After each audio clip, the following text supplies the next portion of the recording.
All right, welcome everybody to the June monthly Peakon monthly webinar. Very excited to have you here. Thanks for everybody that's joining us from around the world. We have people from the US, from Middle East, from EMEA. And I also have a new face with me today, Mr. Gustav. Yay! Yes. I'm very happy to be here. Yeah, one of my colleagues here. Me. Absolutely, our pleasure. Michael Dean is away this week. He's in London, so unfortunately he can't join. But Gustav is a very great person to have on the webinar with us today. I'll try to fill Michael's shoes. Yes, well, I'm sure you'll do a great job. So today we're going to talk about 3 tips to increase participation. It's a very hot topic with a lot of our customers, something we talk quite a bit about on the customer success side, and we're going to give you some insights of best ways to be able to do that. As you know, on the webinars, we basically break it down into 3 different areas. The first is how HR leaders within the Peakon community are really driving change and some best practices that they have. We'll also talk to you about feature releases. We're always enhancing Peakon as a product, and we always want to tell you the feature releases and how those feature releases relate to some of the content that we're talking about in those best practices. And also, we'll talk about some of our latest research and give you some ideas not only around employee engagement, but also around organizational development. Today, specifically, we're going to give you ideas on how to be a good listener. Some great examples of great communication strategies within the Peakon community. Some features, like I said, in the product that will help with that, and also some interesting ideas on how to benchmark participation to get participation rates up. So before we jump into this, Gustav, maybe you could just give us a little bit about who you are and what you do here at Peakon. I'll be happy to. So probably I met some of you on the webinar. So hi to you that I've met before. Hi to the guys that are new to my face. So my name is Gustav Jonsson. I'm Swedish, and I have been with Peakon for about 3.5 years now. I actually, fun fact about me is that I used to run 10 years ago, my own little weekly webinar, but this is, something else, right? Petros, who's running our webinar series here at Peakon, is an absolute star, and I can tell you that I wasn't back then. So super happy to be the co-host of this. Yes, absolutely, very much so. And a lot of you know Gustav from customer success. He also was part of business development for a while, so a lot of great insights, and a lot of good insights in particular from customers. He's worked with hundreds of our customers, so very glad to have you here. Cool. And we also have Petros, like we do every week, so big thanks to Petros for keeping us on track and making us look great and having coordinating some great content for everybody. So good. So we're going to start with a question, and if this was a two-way conversation, we would be asking you this question. We are asking you the question, so feel free to answer it in your office or in your car. Shout it out. Yeah, exactly. Yeah. But I'll ask you this, Gustav. Do you ever get bored with sharing your thoughts? Well, no. I mean, I'm quite a vocal guy, both in terms of speaking and also in terms of writing what I think about things. I feel empowered to do so here, which is also a very powerful thing, right? So I people listen to what I have to say, which is interesting and good. But it's also fostering that culture of actually listening to each other. So no. Not really. How about you? No, I definitely don't either. I mean, I think I don't think anybody really is ever going to be bored of sharing their thoughts or their feelings. I think it's all about how those thoughts, feelings are actioned or are received, really. And I think it's about being a really effective listener as well as an effective communicator. So the concept that we're going to share with you over the next couple of slides is really around, there's many different things, areas where about people's voice being heard and sometimes how it can't really, or it isn't very effective. So for example, you think about democracies say that they suffer from low voter turnout. Some people just don't even vote because they feel an unresponsiveness in the system. And I mean, think about personal relationships, right, as well. Some people feel that they communicate really well, their voices or their opinions and feelings are put out there, but maybe there's no reciprocation, or the person is unwilling or unattentive to what they're feeling. So the most important thing is that the voice is still there. Everybody's voice is there. They're not going to be bored of having opinions in their voice. But what we need to do with Peakon, and what we're encouraging you to do from a best practice perspective, is to really be a great listener. And there's a lot of different ways of being a great listener or a good listener. And it's about genuine communication, right? It's about being sincere in how you're receiving those thoughts and those feelings from your employees, and also communicating why we want to hear employee voices. So I know, Gustav, you have a couple of thoughts on that. Yeah, but I think also like the, not just waiting for your time to speak, right? But actually listen to what the other person is saying, or read what they're writing to you, right? Yeah. Not just, making up and, reacting with your sort of reptile mind and just writing back, right? But just actually listening to what they are saying. Exactly, yeah. So being a good listener is definitely a key element of having a strong participation rate. Yeah, absolutely. So we're going to jump into the tips now. So we have 3 tips that we're going to be sharing with you. The first one, we're going to start with the why. And this is something I'm incredibly passionate about. And I tell the team, this is something where we bring on customer success managers. We talk quite a bit about it. And we also talk with our customers about this, right? So there are 2 different ways of presenting Peakon within your organization, in particular from the employee perspective. One way is a task, which is where we're saying we are going to collect data and feedback, right? From a company perspective, ultimately, yes, that is part of what you're trying to do. So there's no diminishing that. That is part of what you're trying to do. But by presenting it that way to the employees, that is a task, and that is almost a dead end in a lot of ways for an employee. On the flip side, you're empowering the employee and saying, we are using Peakon and we're using these surveys to allow you to have your voice. Regularly have a voice, empower your feelings and your thoughts. And we're giving something to you, which is an empowerment. So there's a very big difference between here's a task so we can collect feedback versus here's an empowerment of your voice. And nobody gets tired of hearing their voice or having their voice heard. So one's an empowerment and one's a task. Yeah, but I think it's also like treating people like humans, right? Yes, and not as, hey, this is a point of feedback, or this is some row in an Excel spreadsheet, right? This is actually someone that would like to have their voice heard, right? Exactly, right. And listened to.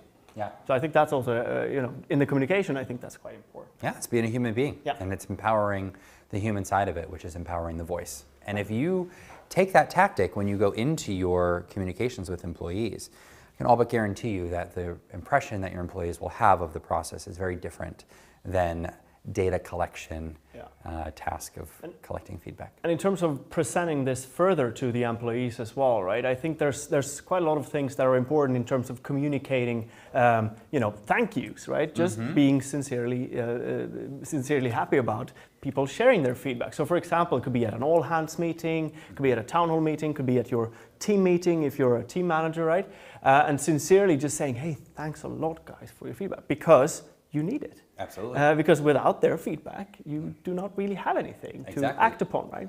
So I think that's a very, just enforcing that I think is good as well. Absolutely, and low participation rates, right, is a very small sampling of what the feelings are within your organization. So having high participation rates is just going to get you even more beneficial data and more beneficial insights from your teams. And also some things that quite a lot of companies do is during a round, looking at the participation rates in real time via basically a leadership board or a leaderboard, right? In terms of saying, hey, finance, they're at 80%, sales is at 95%, who will win, right? So a bit of a friendly competition between sort of a larger scale units within the business, I think is very healthy, right? Because it also ensures, as you said, right, you get the best possible data in the end as well. And there's transparency around the participation rates by groups. And in the past, we haven't had the opportunity to do that, but now we absolutely do have the opportunity to do that in the product actually quite easily. So when you go to your Heatmap page, you can now see participation rate by segment. So if you look by segment, in the top right-hand side of the screen, there's a little checkbox that says participation. When you click that box, it will show you the participation rate by whatever segments that you have shown on the screen.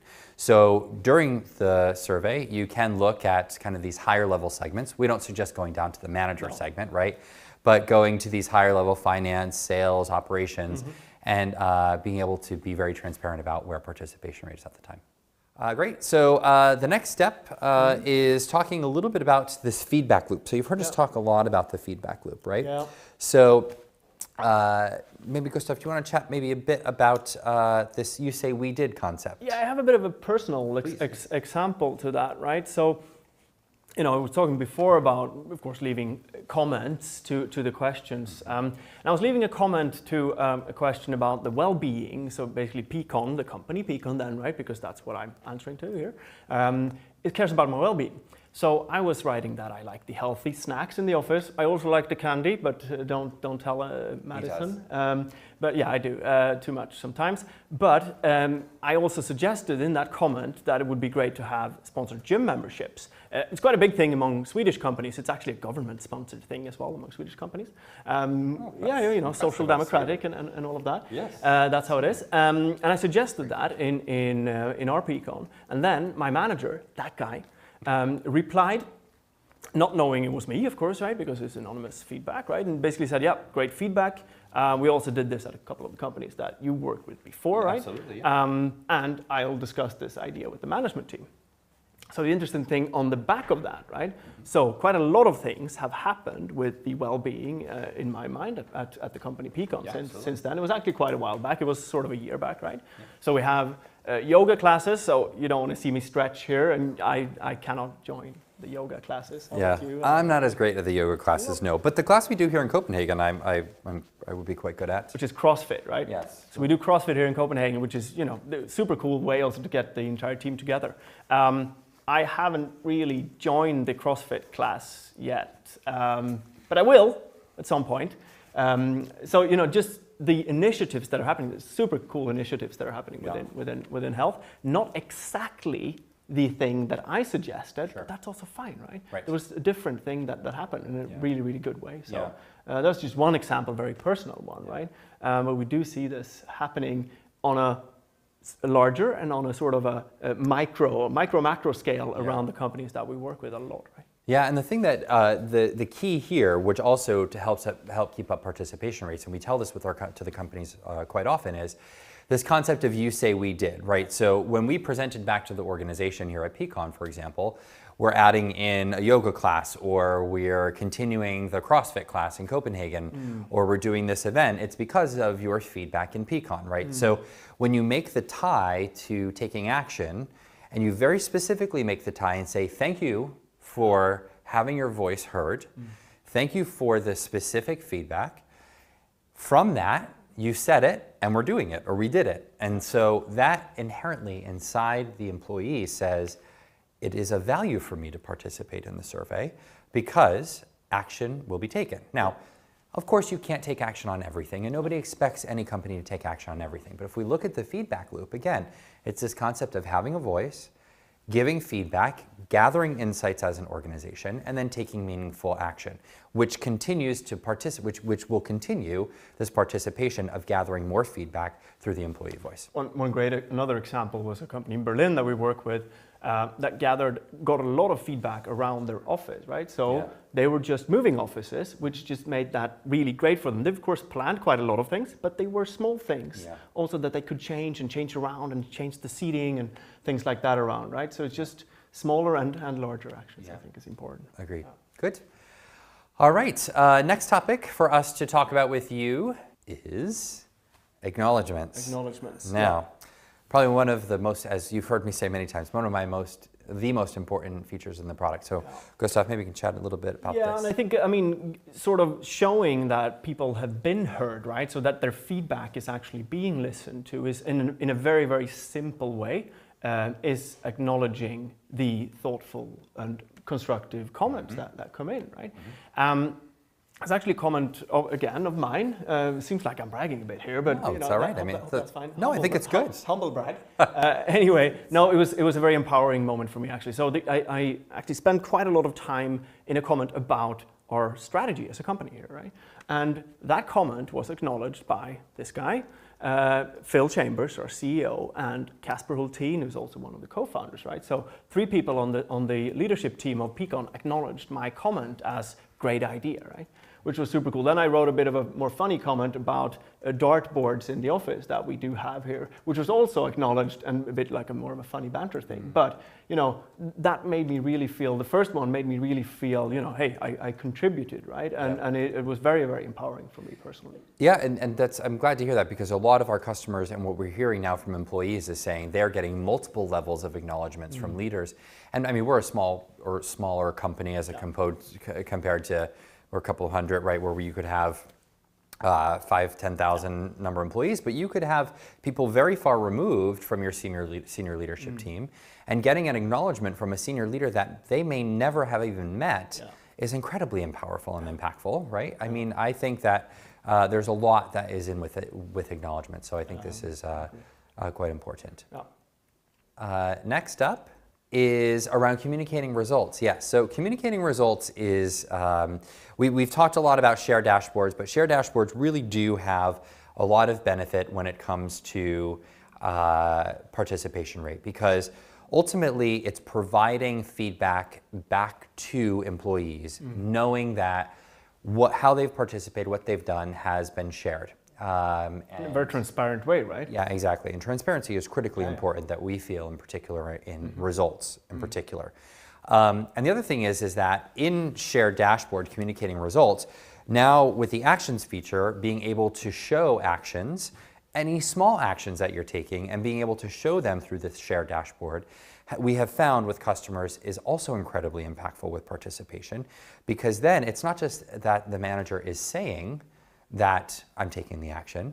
They're actually putting it down in writing and sharing it with their team and saying, no, we are taking action. Like this is... And also the team is also feeling that they participate in the actions, right? Exactly, yes. So it's like, you know, who is responsible for engagement? Not only the manager, but the team as well. So the feeling, get that feeling of being a part of it. I think it makes a lot of sense with the shared dashboard and actions, right? Shared dashboard and actions are quite important. So please encourage your teams to use those for sure. Definitely.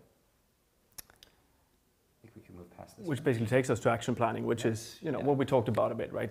Creating actions for these different drivers and sharing them openly with your team, and actually creating them sometimes together with your team. Absolutely. I think makes a lot of sense to make them feel a part of it, right? Agreed. Ooh. Yes. Okay. So I'm going to have Gustav chat for just a minute about this. So we're running a bit on time, but just a quick minute about this. And this is a new part of the product. And quite impactful. Yeah, it also has to do with, you know, sharing the results with the individual employee, right? So at the end of the survey, you actually get sort of an overview of your answers, right? How many comments have you made so far? How many surveys have you answered? And actually, what are your scores look like as a person, as an individual? You know, some people do like the Fitbit, basically, you know, creating that thing, but this is a bit of like quantified self at work, right? So you see what the data says. And I was a bit surprised of my scores. So I was apparently most happy with workload. So I score workload high, right? And I was least happy with the environment here in the office, even though it looks great here. I was apparently a bit unhappy with it, right? So it was very interesting. And also looking at the, you know, how much my overall satisfaction had increased was a lot more than I thought. It's actually 1.3 points over time, right? And it's been quite a lot of time now. Exactly. And the significance here is that this is individualized to the employee. So the importance of this is that if you allow your employee to understand what the impact has been of their participation, and learn a little bit more insights about their level of engagement, that just empowers them to continue to participate. So this is a very easy feature for you to turn on. Petros, if we go to the next slide, we'll show you how to turn it on. Quite easy. If you just go to the survey settings in your company schedule, you can choose to have summaries enabled. Some of you are already doing this. Highly suggest you turn it on. There's no harm in it at all. It's just a great end of survey result for all of your employees, and it really does increase participation. I look forward to it now. Yeah, I do too. I do too. To see how it changed. They see, you know, how many responses or how many acknowledgements, how many responses they've given, how many comments that they've left. how many surveys they answered, how many questions they've answered. So really good data pulling the employee more into the experience as opposed to just answering questions. Yeah. So good. So that, in a nutshell, 20-minute nutshell, is basically our ideas on how to increase participation within your organizations. Some personal stories from us, but also from our customers. Some product features that really are designed to help you with increasing and maintaining participation. Make sure you stay up to date with all of this content and information on our blog. So we have a blog the first week of the month that Petros takes care of and puts out for us and designs and develops. They're all quite compelling, so please take a look at those. Our next monthly webinar is sorry about that, went a little too fast, is end of July. I unfortunately will not be here. I will be in New York, but we just opened an office in New York, so I will be in New York recruiting some talent there. But Michael Dean will be back with a guest host of Deepa Daniels. A lot of you probably know her. She's a director of product here at Peakon. I'll be chilling by my parents' pool. That's true. You'll all be on the Swedish holiday, yes. Swedish summer, which is great. Yeah. So, but let's do some questions. We always leave some time for webinar Q&A, so please utilize the Q&A at the bottom of the screen. We already have a couple. So first, what is a good participation rate? It's from Tony. Hi, Tony. It's good to see you. Glad that you're here. Very happy that you're here. Thank you. So that's an interesting question, what is a good participation rate? I think it has to do a lot with the demographic of your organization. If you have an organization that comes to an office every day and that has a lot of activity with communications on email or is very connected to their leader very regularly, there's a common way of communicating within your organization, I would say anything over 70-75% participation would be considered a good participation rate. I would say you should shoot for 80% to 90%. Absolutely. I would say that's a good participation rate. If you have a distance workforce where they are not on computers, they're delivery drivers, or they work on washing machines, or they have, exactly, right, or they drive trucks. That is not as easy, or flight attendants, or whatever it may be, that are not always at a computer or not always have access to something, or that don't live a life like a lot of us live, where we're always at a computer. Then participation rates do tend to be a little bit lower, but I think those are still good. So I think for those distance work groups, I would say a good participation rate would be in between 60 and 75% for those more distance ones. But that's why it's so important to have higher frequency, because when you have those more distance workforces, the more opportunities you give people to participate in surveys, the better. Because if you only have one a quarter and that one person that's a distance worker misses it, their whole opportunity to give feedback and have their voice heard is gone. But the higher frequency, they may have far more opportunities to participate, which ultimately is the goal. Is there a way for admins to see acknowledge reply by segment so we can encourage behaviors? Good question. Admins cannot see acknowledgements and comments by segment. And there's a specific reason for that in a lot of ways, right? So managers can. Anybody who has access to a comment can.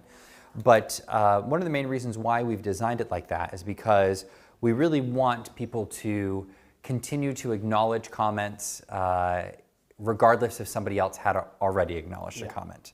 So what we would find is that if somebody saw a comment was already acknowledged, they might not acknowledge it because they're like, oh, it was already acknowledged. Already actioned. I don't have to do anything. And then you lose that thing that we talked about before, right? But with having that, hey, oh, these people that I respect, they acknowledged my comment, right? And I was heard. So Very good. Good. Kate, some of our people have asked why they get asked some of the same questions each time. Is there an argument for putting some questions on hold for one round? It's a very good question because we have extremely sophisticated algorithms that ensure that there's not the repetitiveness of questions if you are on a higher frequency. What is most important is that we should definitely check to make sure that the frequency of questions is set up correctly in your platform. So let's do that. Let's reach out to your customer success manager and make sure that it is set up. And I think just in the sort of notion of putting things on hold, I think the interesting thing with that is that what we've done with the algorithm is basically looking at, so that you don't have to look at every individual, like when was the last time they answered this question, right? Yeah, yeah. And if that's gone, we score it based on a number of different things and therefore serve them the questions, so that you don't have to, as an admin, do that, right? Or I need to shut off some of the questions now, but the algorithm will actually take care of that distribution, right? Exactly. So yeah, to avoid bias as well, because the algorithm is not biased. Yes, very true. Let's see. Agatha. C again to enable summary insights. Good. So yes, no problem. We go back to the slide there, right? So you go to the schedules page in the left-hand menu. Then you click view on the schedule, the green button out to your right. Then you click survey settings, as shown here, right? And by default, the summary is off until you've marked it as on, right? Yep. So it won't just be automatically on. Yep. You need to turn it on, right? But this is where you enable it. And then click Save Settings. Make sure you click Save Settings at the bottom, and they'll be on. Super easy. Yep. Good question. I think we have time for one more question, just to make sure we're aware of everybody's time. You're welcome, Agatha. No problem. Is there any more questions, Petros? No? All right. Well, we are right on time today. Oh. Big day in the Nordics. Denmark made their way through the World Cup yesterday, and Sweden is playing Mexico right now. Yeah, second half about to start, so very important days here in the Nordics. So if you're in the Nordics in Sweden, we are just as excited for, as you can see, Gustav is. So big, those in America, very big couple of weeks here in Europe with the World Cup. And I'm actually sorry that the US didn't make it. Well, so yeah. That's how it is. It is, but very happy for Denmark. We're a Danish company, as you know, so very happy that Denmark. I'm sort of happy. I mean, I will be happy when Sweden goes through. So yeah, very nervous. But very good. Thank you all for spending time with us. We very much appreciate those who are coming back, and all the new ones. Please feel free to have more people come and attend. If you have questions about how to have more members of your team attend, just reach out to your customer success manager. You can also message Petros at peakon.com. Petros at peakon.com, and he can get you a link as far as getting registered. But we love doing these. We love when you guys are here. So, and thank you, Gustav. It was thank you for an having excellent me. job. Oh, I always enjoy spending time with you. So likewise. All right, thanks everybody. Cheers, guys. Have a good afternoon. Bye.